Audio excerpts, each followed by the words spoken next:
Hello বন্ধুরা, welcome to রুমনাস kitchen. আজকে আমি বানাবো চালে আটার রুটি। তা আপনাদের সবটাই দেখাতে পারবো না, কিছুটা আমি দেখাবো আজকে। তা এখানে 300 গ্রাম ময়দা নিয়েছি, 1 কিলো চালে আটা আছে, চেলে পুরো একদম মিক্স করে নিয়েছি। এখানে জল বসিয়ে দিয়েছি, জলটা খুব দেখুন টকবক করে ফুটে গেছে। এতে লবণ দিয়েছি পরিমাণ মতন। এবার আমি খুমিরটা করে নেব। তা খুমির করার আগে আপনাদের বলছি, একবার যদি খুমির কাঁচা থাকে তাহলে আর রুটি কিছুতেই ভালো হবে না। আপনারা সবসময় জলটা এইভাবে ফোটাতে থাকবেন, আর যতটা জল পরিমাণে ততটাই আটা দিতে হবে। তার বেশি যদি পাতলা হয়ে যায় তাহলে কাঁচা আটা দিলে কিছুতেই হবে না। তো এইভাবেই লাড়তে লাড়তে আটাটাকে খুব ভালো করে খুমির করে নিতে হবে। যারা পারবেন না, জলটাকে আগে একটু ফুটানো জল রেখে দেবে, দিয়ে দরকার হয় অল্প করে জল দিয়ে মাখিয়ে নেবেন। সেই গরম জলটা হালকা ঠান্ডা হয়ে গেলেও মাখালে ঠিক হয়ে যাবে, কিন্তু কাঁচা আটা দিলে আর রুটি ভালো একদম হবে না। তার ভিডিওটা আমার প্রথম থেকে শেষ পর্যন্ত দেখতে থাকবেন আমি কিভাবে বানাই। করে মাখিয়ে দেখে নিচ্ছি।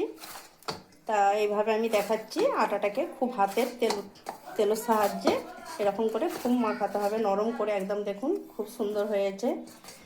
তা আপনারা যদি চান বানাতে, যারা প্রথম নতুন জানেন না, তারা একটু ময়দা বেশি নেবে, নিলে পারে তাহলে খুব ভালো করে বানাতে পারবেন, আর জলটা খুব ভালো করে ফোটাবেন। তা আমি এবার লিচি কেটে নেব, পুরো রুটির মতন লিচি কেটে নেব। এইভাবে লিচি কেটে নেব। খুব বড় বড় করলে রুটি মোটা মোটা হয়ে যাবে, যত ছোট করবেন তবে রুটি পাতলা হবে। সব লিচিগুলো আমি এইভাবেই কেটে নেব। তা দেখুন এইভাবে গল্লাটাকে বানিয়ে নিতে পারেন, খুবই সহজ হবে। আর রুটি বেলতে চালে আটা গুঁড়ো বেশি করে রাখতে হবে, তবে রুটিটা ঘুরবে। আর এরকম কাটা বেলনি চাই। আমি আপনাদের একটা বেলেই দেখাচ্ছি।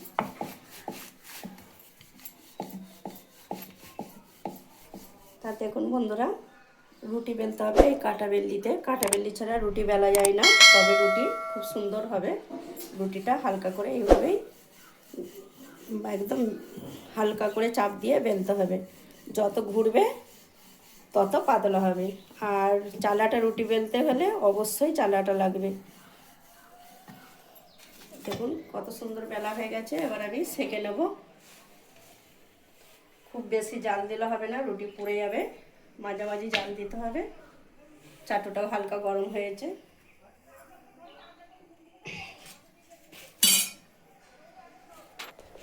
আর দেখুন বন্ধুরা, একটা পিঠ হয়ে গেছে। এবার আমি এটা উল্টে দেব।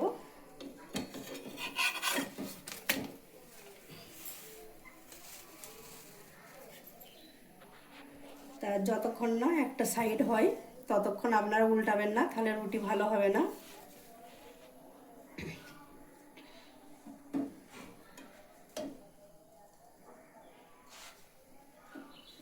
তা দেখুন রুটিটা হয়ে গেছে। আমি আরও একটা আপনাদের দেখাবো সেঁকে।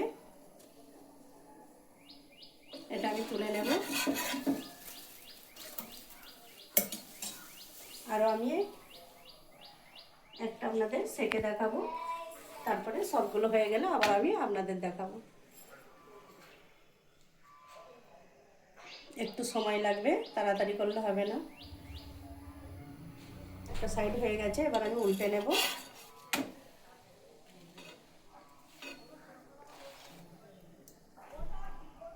তা কত সুন্দর রুটি ফুলে যাচ্ছে, দেখতেই পাচ্ছেন। প্রত্যেক চালাটা রুটি এইভাবেই হবে। রুটিটা হয়ে গেছে বানানো। তা দেখুন বন্ধুরা, চালাটার রুটি আর মুরগির মাংস আলু দিয়ে রান্না হয়েছে। তা আজকে এই পর্যন্তই, ভিডিওটা আমার শেষ করলাম।